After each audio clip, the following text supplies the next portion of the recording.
조인섭 변호사의 상담소.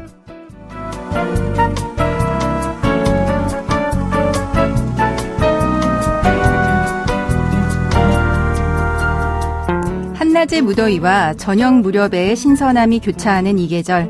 사람 사이의 문제도 계절처럼 자연스럽게 흐른다면 얼마나 좋을까요? 법적인 문제 때문에 머릿속이 복잡하시다면 잠시 이곳에서 쉬어가셔도 좋습니다. 속 시원하고 정확한 자문으로 법률 문제를 풀어드리는 조인섭 변호사의 상담소, 지금 바로 문을 열겠습니다. 저는 조인섭입니다.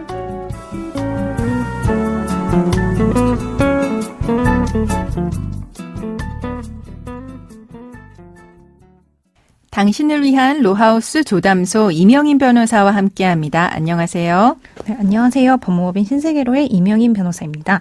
오늘은 어떤 고민이 기다리고 있는지 먼저 사연부터 알아보겠습니다.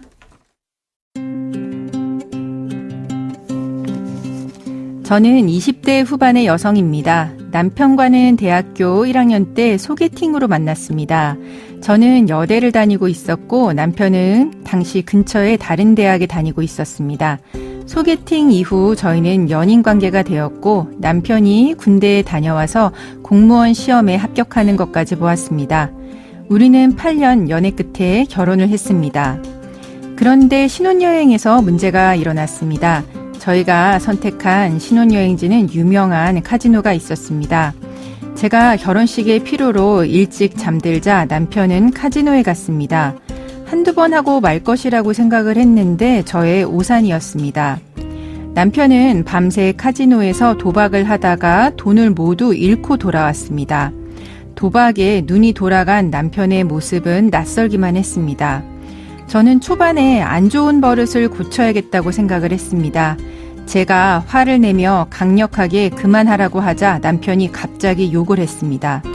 남편의 욕설에도 굽히지 않고 문을 막아서자 저를 밀어버렸습니다. 폭언에 폭행까지 당한 터라 경황이 없어 저는 주저앉아 있었습니다. 남편은 갑자기 맥가이버 칼을 꺼내 테이블에 꽂더니 자기에게 명령하지 말라고 했습니다. 폭언과 폭행 그리고 칼을 든 행동은 아무래도 용납하기가 어려웠습니다. 저는 2개월 만에 이혼을 결심했습니다. 혼인생활이 짧았지만 결혼식 비용과 예단 예물비는 꽤 많은 돈이 들었기 때문에 전부 돌려받고 싶습니다. 가능할까요?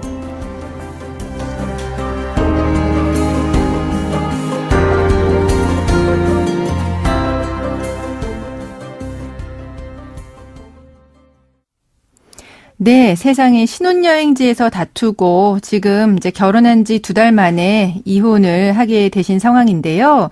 우선 결혼식 비용과 예물, 예단 비용 이런 거는 돌려받을 수 있는 걸까요? 우리 판례는 이 예물과 예단을 주고받는 것은 혼인이 이루어지지 않을 경우에 돌려받는 것을 조건으로 상대방에게 증여하는 것으로 보고 있습니다. 네. 따라서 혼인이 정상적으로 이루어지면 돌려받을 수 없는 것이 원칙입니다. 네. 정리하자면 혼인이 성립되어서 부부로서 결혼 생활을 하다가 이혼을 할 때에는 네. 위자료나 재산 분할을 청구할 수는 있지만 결혼식 비용이나 예물 예단비는 청구 대상이 될 수 없습니다. 네. 하지만 문제는 형식적으로 결혼을 했다고 하더라도 실제로 혼인 생활을 한 것으로 인정되기가 어려운 경우가 있을 수 있습니다. 그렇죠. 너무 단기간인 경우에요. 네. 첫 번째로는 혼인 생활이 단기간에 파탄이 나서 의미 있는 부부 공동체로서 살았다고 보기 어려운 경우나 네. 두 번째로는 상대방이 처음부터 혼인을 계속할 의사가 없이 형식적으로 결혼을 해서 혼인 관계를 파탄나게 한 경우에 해당을 하는데요. 네네. 판례는 이 두 가지 경우에는 혼인이 불성립됐다. 그러니까 실질적으로 혼인이 성립하지 않는 것과 다름없기 때문에 네. 결혼 과정에 들어간 예물인 예단 등을 반환받거나 결혼식 비용을 돌려받을 수 있다고 보고 있습니다. 네, 그럼 어느 정도가 단기간 파탄에 해당할까요? 네, 단기간 파탄에 해당하는지 여부가 중요한 쟁점인데 네. 대법원에서는요. 혼인 기간이 각 1개월이나 2개월인 경우에 네. 단기간 파탄을 인정한 적이 있습니다. 1년이 넘는 사안의 경우에는 대부분 단기 파탄을 인정하지 않았는데요. 네, 네. 사안에 따라서 물론 당연히 차이가 있을 수는 있겠는데 하급심 판례에서는 대부분 혼인기간을 6개월 이상 초과하는 경우에 특별한 사정이 없는 한 단기간 파탄이 인정되지 않는 경우가 대부분으로 보입니다. 네, 그러니까 반년도 되지 않아서 이제 끝난 경우가 단기간 파탄이네요. 그러면 이렇게 결혼 생활이 짧은 경우 단기간 파탄됐다라고 하는 경우에 상대방한테 반환 청구할 수 있는 건 어떤 것들이 있을까요? 보통 예식장 대관료 등 결혼식 비용이나 네. 가구 또는 전자제품 등의 혼수, 네. 그리고 신혼집을 마련하는 데 든 비용, 예단이나 예물, 예단비 등을 반환하라고 청구하는 경우가 많습니다. 네, 굉장히 많죠. 네. 뭐 쓰드메 뭐 이런 것도 많이 있고요. 그죠? 그게 네. 이제 결혼식 비용에 해당하긴 하겠지만요. 네, 일단 원칙적으로 예단이나 예물, 그리고 혼수품 같이 물건들은요. 네. 원물 반환, 그러니까 지금 현 상태 그대로 반환하는 것이 원칙이고요. 네, 네. 이를 구입하는 데 썼던 비용은 청구하기가 어렵습니다. 네. 그럼 신혼여행비 같은 경우는 어떻게 될까요? 신혼여행비의 경우에는요, 신혼여행 비용 전액이 단기간 파탄에 이르게 된 혼인관계를 위해서 불필요하게 지출된 비용이기 때문에 포함이 됩니다. 그럼 명품 가방. 명품 가방도 반환해야 하는 경우도 있습니다. 그렇군요. 판례도 있고요. 네.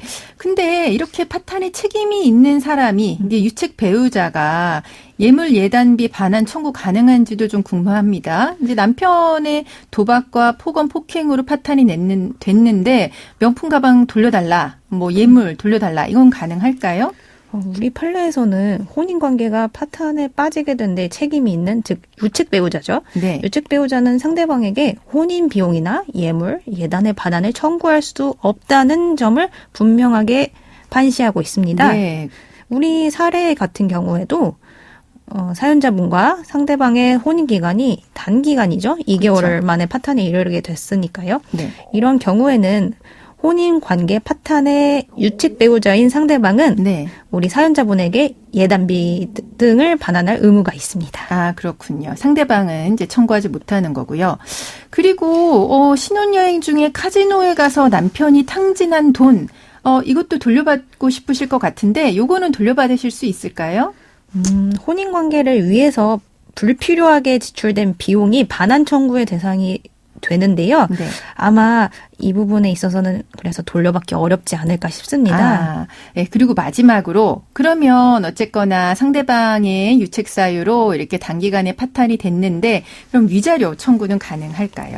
네, 사연자분의 혼인 생활은 명백하게 상대방의 폭행, 폭언, 그리고 도박 중독에 가까운 증세 때문에 파탄에 이르게 되었으니까요. 네. 혼인 관계 파탄의 책임이 상대방에게 있기 때문에 네. 위자료 청구가 당연히 가능합니다. 네. 그럼 지금까지 그 내용을 정리를 해보자면 사연자분은 신혼여행에서 남편의 폭력적인 성향을 목격을 했습니다.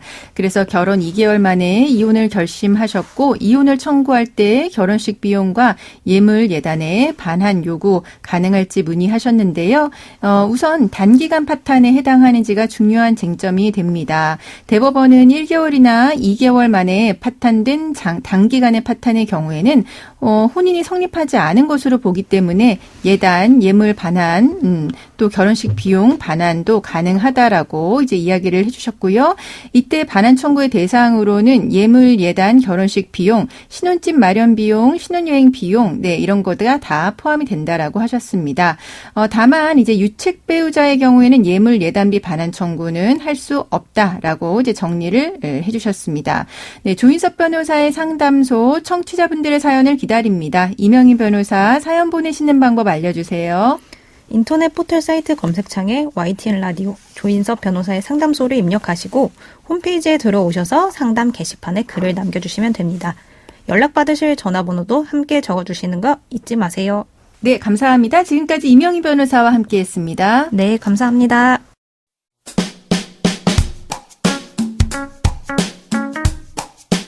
알아두면 쓸데있는 법률 이야기 알쓸법 시간입니다. 한 중고거래 플랫폼에 학교 폭력 피해자를 도와주겠다는 거래글이 올라와서 눈길을 끌고 있습니다. 가격이나 구체적인 거래 조건은 쓰여 있지 않았던 것으로 전해졌는데요. 누리꾼들의 반응은 긍정적인 반응과 우려 섞인 반응을 이제 보이고 있습니다.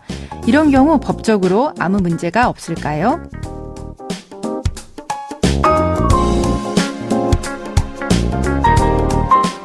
최근 당근마켓에 학교폭력 피해자 도와드립니다. 좋은 일 한다는 생각으로 도와드린다 라고 하는 글이 올라왔습니다.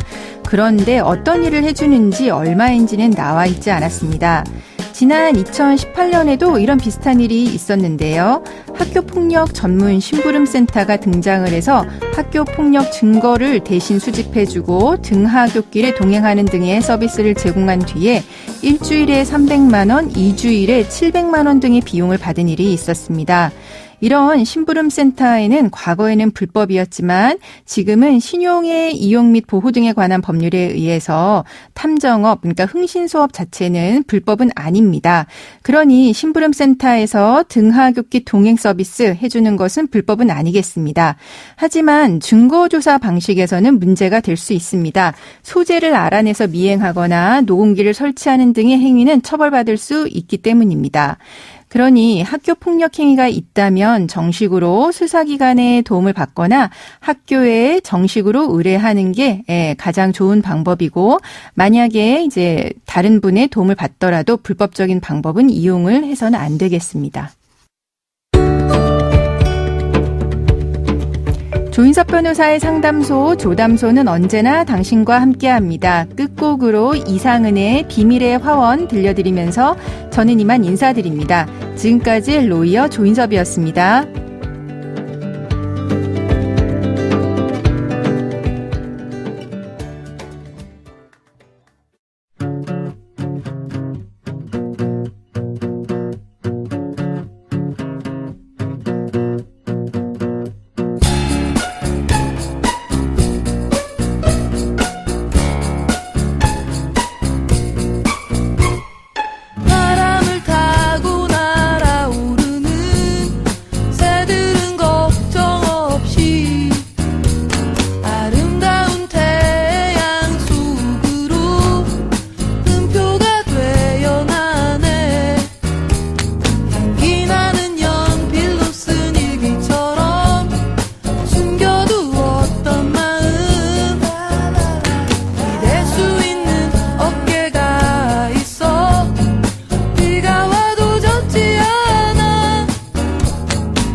빛들의